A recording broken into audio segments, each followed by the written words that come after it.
Once upon a midnight dreary, as I pondered weak and weary over many a quaint and curious volume of forgotten lore, while I nodded, nearly napping, suddenly there came a tapping, as of someone gently rapping at my chamber door.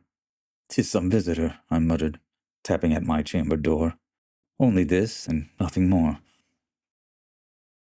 Ah, distinctly I remember, it was in the bleak December, and each separate dying ember wrought its ghost upon the floor.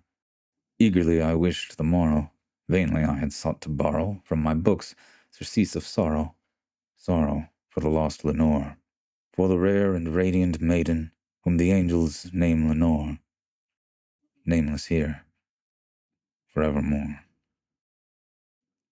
And the silken, sad, uncertain rustling of each purple curtain thrilled me, filled me with fantastic terrors never felt before, so that now to still the beating of my heart I stood repeating, "'Tis some visitor entreating entrance at my chamber door, some late visitor entreating entrance at my chamber door. This it is, and nothing more."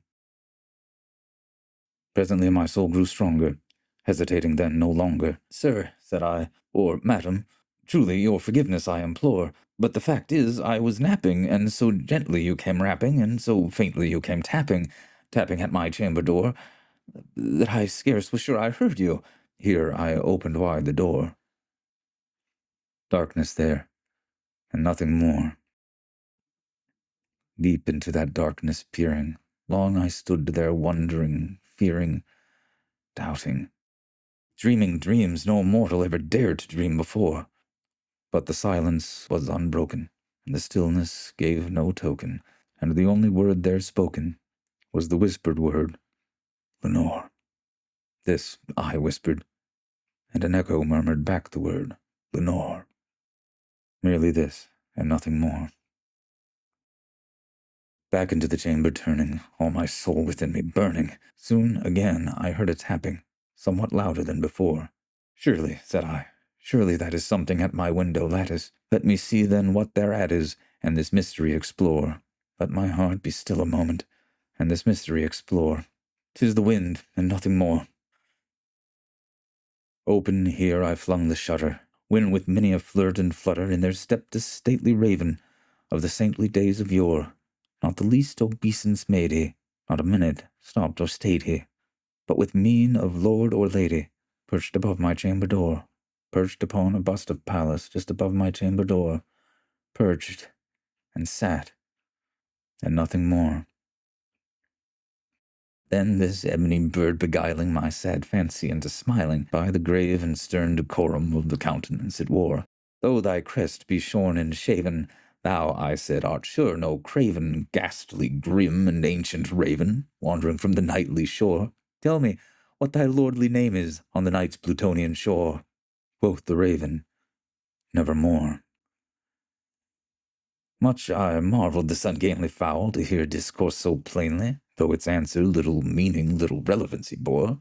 For we cannot help agreeing that no living human being ever yet was blessed with seeing bird above his chamber door, bird or beast upon the sculptured bust above his chamber door, with such name as Nevermore.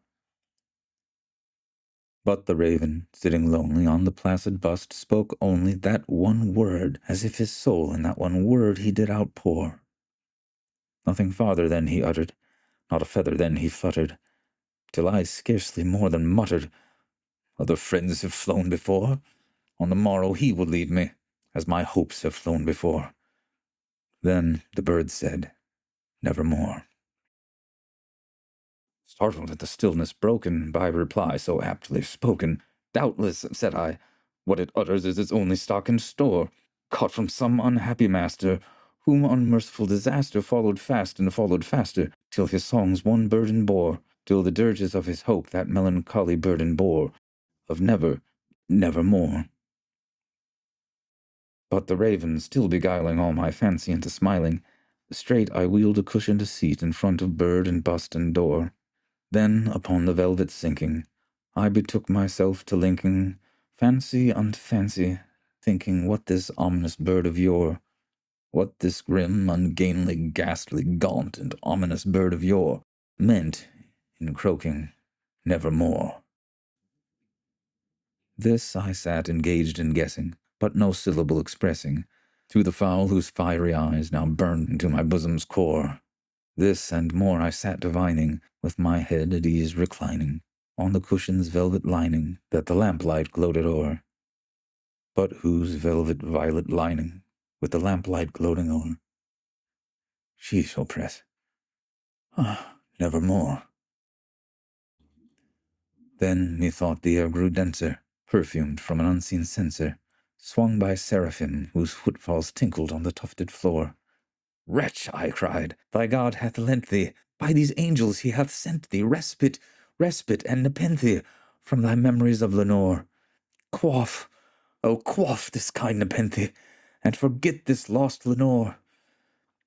Quoth the raven, nevermore. Prophet, said I, thing of evil, prophet still, if bird or devil, whether tempter sent or whether tempest tossed thee here ashore, desolate yet all undaunted on this desert land enchanted, on this home by horror haunted, tell me truly, I implore, is there balm in Gilead? Tell me, I implore. Quoth the raven, nevermore. Prophet, said I, thing of evil, prophet still, if bird or devil, by that heaven that bends above us, by that God we both adore, tell this soul with sorrow laden, if within the distant Aidenn it shall clasp a sainted maiden, whom the angels name Lenore, clasp a rare and radiant maiden, whom the angels name Lenore. Quoth the raven, nevermore. Be that word our sign of parting, bird or fiend, I shrieked upstarting. Get thee back into the tempest and the night's Plutonian shore. Leave no black plume as a token of that lie thy soul hath spoken. Leave my loneliness unbroken, like the bust above my door. Take thy beak from out my heart, and take thy form from off my door. Quoth the raven, nevermore. And the raven, never flitting, still is sitting on the pallid bust of Pallas just above my chamber door. And his eyes have all the seeming of a demon's that is dreaming, and the lamplight o'er him streaming throws his shadow on the floor. And my soul, from out that shadow that lies floating on the floor, shall be lifted nevermore.